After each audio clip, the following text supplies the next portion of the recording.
I continue my reading of Pope Benedict XVI's Encyclical letter entitled Caritas in Veritate, which is to say, integral human development in charity and truth. I begin at number 32 in chapter 2. The title of this chapter is Human Development in Our Time. I shall read numbers 32 and 33, which conclude chapter 2. Number 32. The significant new elements in the picture of the development of peoples today in many cases demand new solutions. These need to be found together, respecting the laws proper to each element, and in light of an integral vision of man, reflecting the different aspects of the human person, contemplated through a lens purified by charity. Remarkable convergences and possible solutions will then come to light, without any fundamental component of human life being obscured. The dignity of the individual and the demands of justice require, particularly today, that economic choices do not cause disparities in wealth to increase in an excessive and morally unacceptable manner, and that we continue to prioritize the goal of access to steady employment for everyone. All things considered, this is also required by economic logic. Through the systematic increase of social inequality, both within a single country and between the populations of different countries, that is, the massive increase in relative poverty, not only does social cohesion suffer, thereby placing democracy at risk, but so too does the economy through the progressive erosion of social capital, the network of relationships of trust, dependability, and respect for rules, all of which are indispensable for any form of civil coexistence. Economic science tells us that structural insecurity generates anti-productive attitudes wasteful of human resources, inasmuch as workers tend to adapt passively to automatic mechanisms rather than to release creativity. On this point too, there is a convergence between economic science and moral evaluation. Human costs always include economic costs, and economic dysfunctions always involve human costs.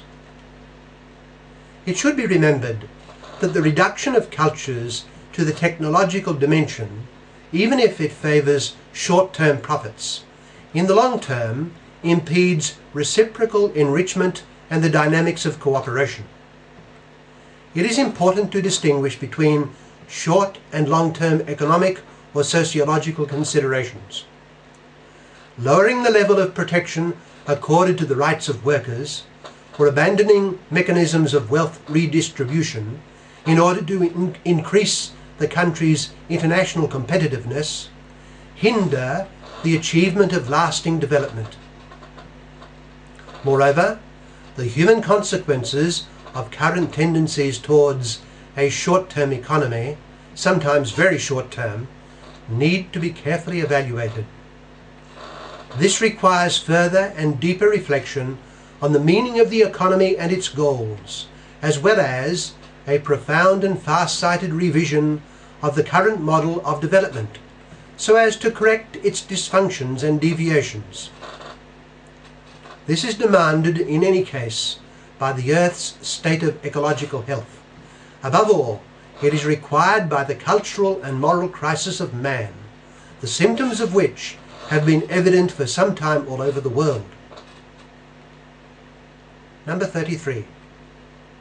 More than 40 years ago, after Populorum Progressio, its basic theme, which was progress, remains an open question, made all the more acute and urgent by the current economic and financial crisis. If some areas of the globe with a history of poverty have experienced remarkable changes in terms of their economic growth and their share in world production, other zones are still living in a situation of deprivation comparable to that which existed at the time of Paul VI, and in some cases one can speak of a deterioration.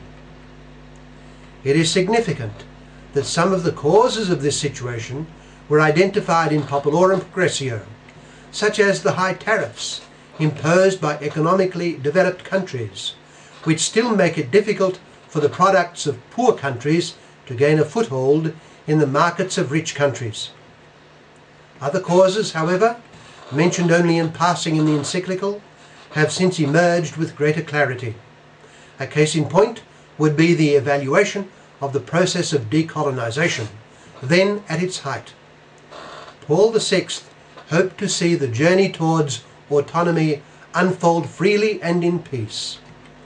More than 40 years later, we must acknowledge how difficult this journey has been, both because of new forms of colonialism and continued dependence on old and new foreign powers, and because of grave irresponsibility within the very countries that have achieved independence. The principal new feature has been the explosion of worldwide interdependence, commonly known as globalization. Paul VI had partially foreseen it, but the ferocious pace at which it has evolved could not have been anticipated. Originating within economically developed countries, this process by its nature has spread to include all economies. It has been the principal driving force behind the emergence from underdevelopment of whole regions, and in itself it represents a great opportunity. Nevertheless, without the guidance of charity in truth, this global force could cause unprecedented damage and create new divisions within the human family. Hence, charity and truth confront us with an altogether new and creative challenge, one that is certainly vast and complex.